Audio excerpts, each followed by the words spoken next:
Hi, this is Patty Sheely with BigFluffyFat.com, and today I want to talk to you about planned convenience foods. When I was overweight, I used to let other people decide what convenience food meant to me. And by that I mean I would buy something prepackaged that was very tasty and eat it. Or I would drive by a drive-through window and I would grab a milkshake or whatever and I would eat that. No telling what was in the food. No telling, it was produced in a factory. Nobody really cared how many. I mean, the government determines how many rat hairs you can have in a canned something. There's not a lot of confidence that I have in the food production system that tells the industry that you can have a certain amount of bug parts in your canned vegetables. But beyond that, no telling what chemicals, what calories, what added fats, the quality of those things was in the food. And really, that's not only is that not healthy, it also adds the possibility of them adding a lot of fat, a lot of calories, a lot of unhealthy foods to every product that you eat. But we can change that. All of us like to be able to eat conveniently. I don't know very many people who, once they get hungry, like to wait an extra 2 to 3 hours to prepare a meal. So we can, knowing that about ourselves, knowing the draw that convenience has when it comes to food, why not use that for us? And here's how I use it for me. Although I don't terribly mind cooking, I don't like to spend hours and hours every day in the kitchen. So I've started just simply, I have cook day. And on cook day, I think about the meals and I think, okay, what can I have that I can make that will allow me to grab and go food? And so I have several categories and I want to talk to you about that and then show you what I did this week for my cook day. And one of the categories is just simple, single ingredient, healthful things that you can use to put together and assemble different meals. One of my favorites is lettuce. You can buy, this is organic mixed greens that you can buy in most any grocery store, even many conventional stores. You don't even have to be at a health food store. I just got this around the corner at our local supermarket, and it's organic mixed greens, pre-washed.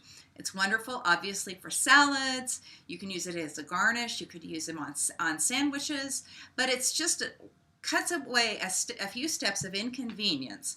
Instead of going for something junky, I can have this, and it's as simple as reaching into the thing of lettuce, pulling it out, putting it on the sandwich, or putting it in a salad and putting a little bit of balsamic vinegar and olive oil or whatever on as a dressing. So one of the things I like to have on hand is greens. Another thing that I like to have on hand is a good broth. And I make these in advance, so there is a little bit more preparation because I would prefer to have my own broth as opposed to buying somebody else's. But the great thing about it is it's really very quick in terms of your prep time. You just put the whatever you're making the broth. It could be chicken, it could be beef, it could be buffalo, it could be vegetables, it could be mushrooms. There's so many broth recipes out there. You stick it on the stove.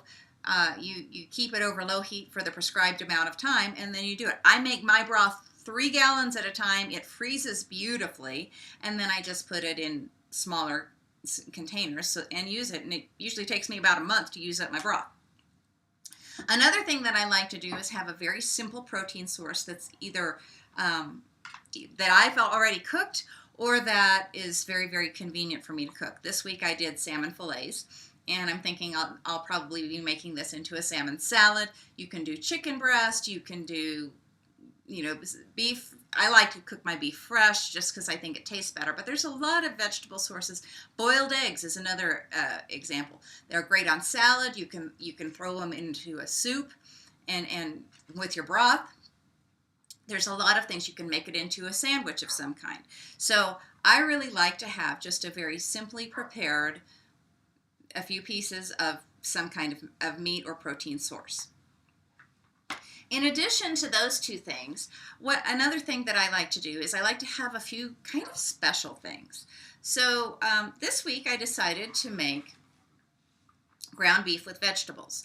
And I'll just get whatever kind of vegetable looks good and is on sale in the supermarket. I prefer organic. If it's not organic, I don't worry about it, and I throw it in the food processor. This week it was cabbage and carrots, and I usually have an onion or two in there. And then I brown that up with a few pounds of ground beef. And if I want to make it taste like Mexican food, I spice it like Mexican food. If I want it to taste like Italian food, I put some garlic in there, some salt, some oregano, and I just keep that in my refrigerator. Again, it's something that you can put on top of a soup, or put in a soup. You can put it on top of a salad. You can have it in a wrap and make a wrap. You can do a lot of different things if you just have a basic recipe there. Another thing that I did this week is I made a quinoa salad. I like to have something, and it kind of varies from week to week, just whatever I'm comfortable with. But this week I decided I wanted to make up a quinoa salad, and I had a little bit of it. You can see how I was pilfering from it this morning for my breakfast. But something very simple and tasty. There are many, many varieties of quinoa salad. If you have not discovered quinoa, it's technically not a grain, but you use it much like a grain, and it's higher in protein than most other grains, and it's not genetically modified, and I really enjoy my quinoa. So all that to say, that is my Cook Day results for this week. Next week it'll be something very different, but whatever we can do in life to make healthy food convenient for ourselves is wonderful. And if we know we want convenient food, we can plan ahead to make sure that the most convenient foods for us happen to be things that are figure friendly. So I hope this helps you this week. This is Patty Sheely signing off with BigFluffyFat.com.